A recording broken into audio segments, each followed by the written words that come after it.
Halo semuanya, selamat datang kembali di channel ini. Jumpa lagi dengan saya Vicky Himpong. Bagaimana kabar kalian semua? Aku berharap teman-teman semuanya di rumah bersama dengan keluarga tercinta selalu dalam keadaan yang sehat. Kita akan segera untuk membahas cuplikan video-video berita-berita yang viral, yang hangat di tengah-tengah berita Timnas Indonesia, berita sepak bola terkini. Dan semoga ini bisa memberikan tambahan informasi dan menghibur kalian semua di rumah, para pecinta sepak bola tanah air.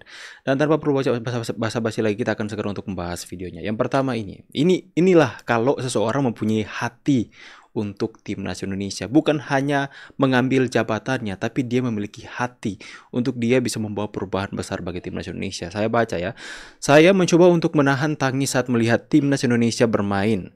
Saya berambisi besar untuk Indonesia. Cita-cita besar saya untuk Timnas Indonesia masuk Piala Dunia. Saya selalu berusaha untuk menjadikan Timnas Indonesia jadi yang terbaik. Semoga kepemimpinan saya tidak mengecewakan. Pak, Anda sudah menunjukkan kepemimpinan yang terbaik yang pernah kami lihat sepanjang sejarah kepemimpinan PSSI. Anda mungkin yang terbaik dari semuanya. Nah, ini teman-teman ya, buktinya, hasilnya. Luar biasa Pak Erick Thohir. Kita patut berikan apresiasi. Nah, ini apa? Oh, mantap ya, Nathan. Teriak histeris. Langit.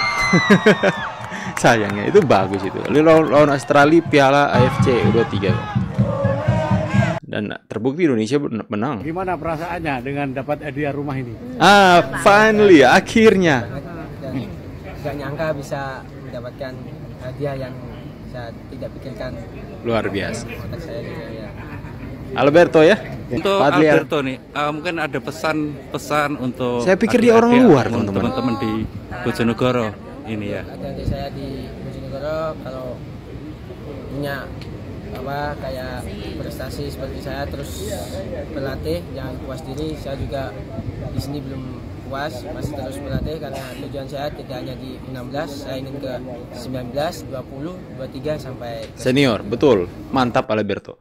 Ya, muka-mukanya saya pikir dia adalah pemain naturalisasi, tapi ternyata orang Indonesia asli yo. Iya kah? Soalnya namanya juga Alberto.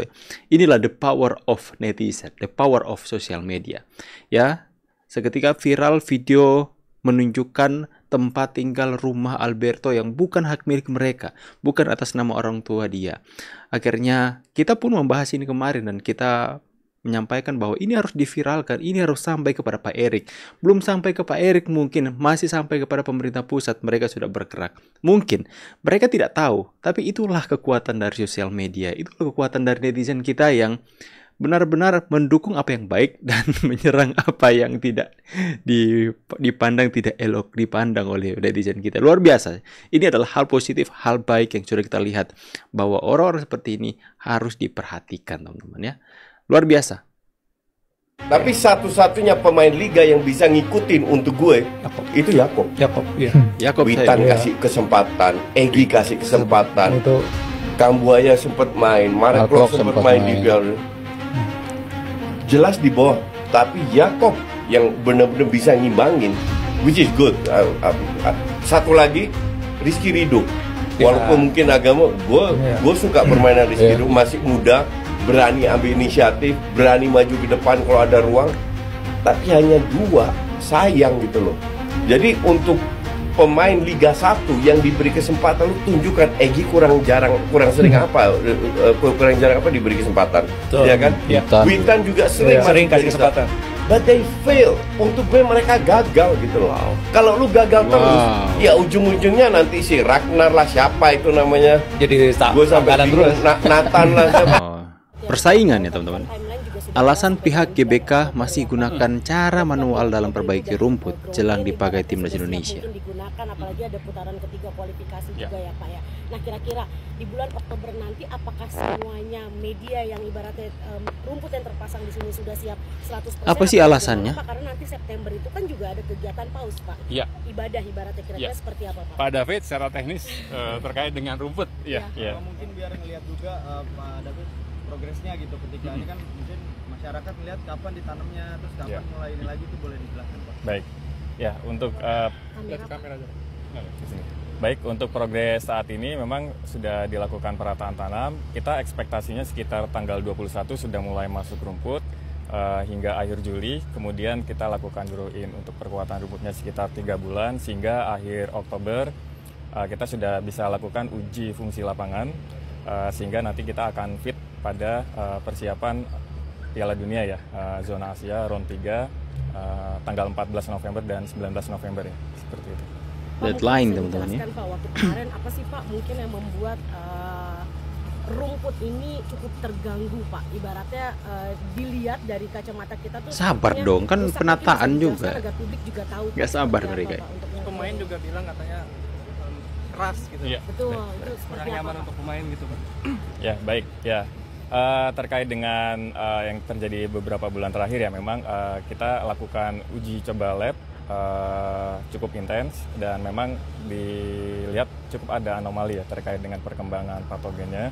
Itu yang kita antisipasi juga dengan penyiapan Nurseri yang pertama ini secepat-cepatnya ya, sehingga nanti tahun 2025 seluruh infrastruktur dasar untuk bisa mengadopsi apa yang diterapkan Singapura itu sudah bisa kita lakukan. Jadi memang tahun ini adalah tahun transisi ya. Jadi memang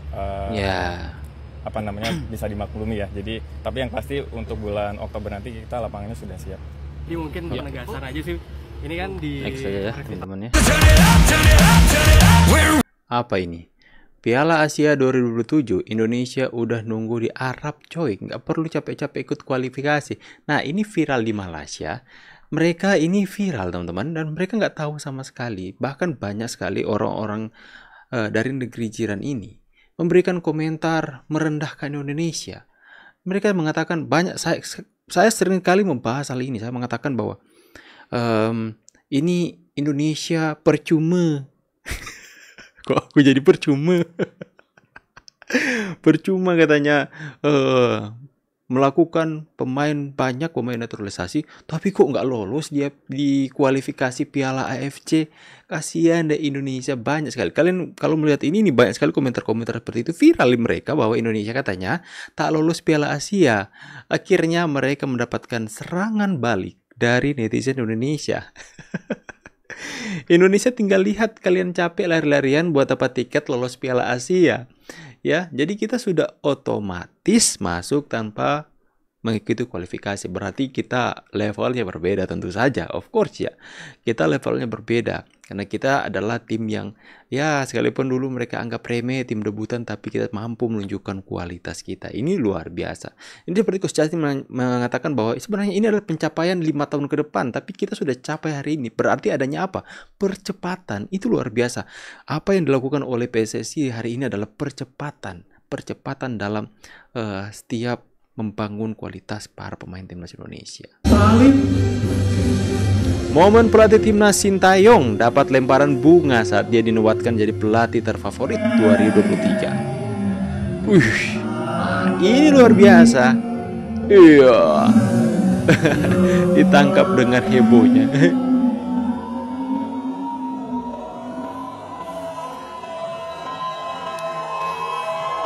Paling populer nih Opa ini. Sarangi Opa.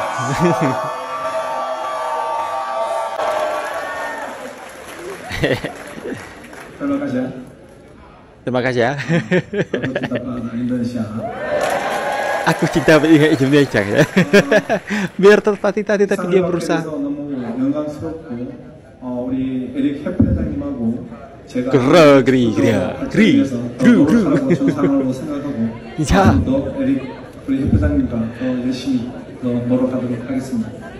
Oke teman-teman ya.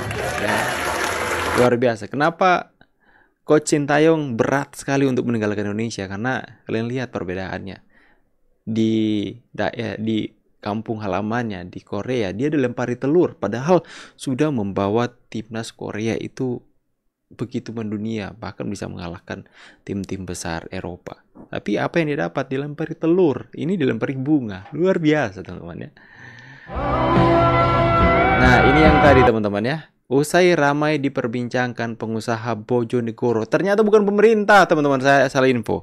Pengusaha Bojonegoro berikan rumah untuk Fadly Alberto. Luar biasa. Ini bapak ini siapa sih nama pengusahanya? Patut untuk diserbu netizen untuk berterima kasih. Siapa nama bapak ini ya? Siapa nama bapak pengusaha di Bojonegoro ini yang mampu untuk memberikan rumah di saat pemerintah mungkin mengabaikan?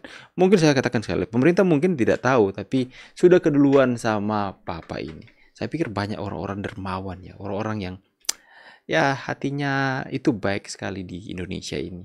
Ya, semoga kita selalu seperti ini. Ada yang berlebihan, kemudian yang berlebihan yang mencukupi yang kekurangan, dan sebaliknya. Ini adalah negara yang sangat-sangat luar biasa rakyatnya. Sekalipun kita di luar sana dianggap remeh, dianggap enteng, tapi kita tunjukkan bahwa kita adalah negara yang besar. Saya pamit dulu guys. Thank you so much for watching this video. See you on the next video and God bless. Bye guys.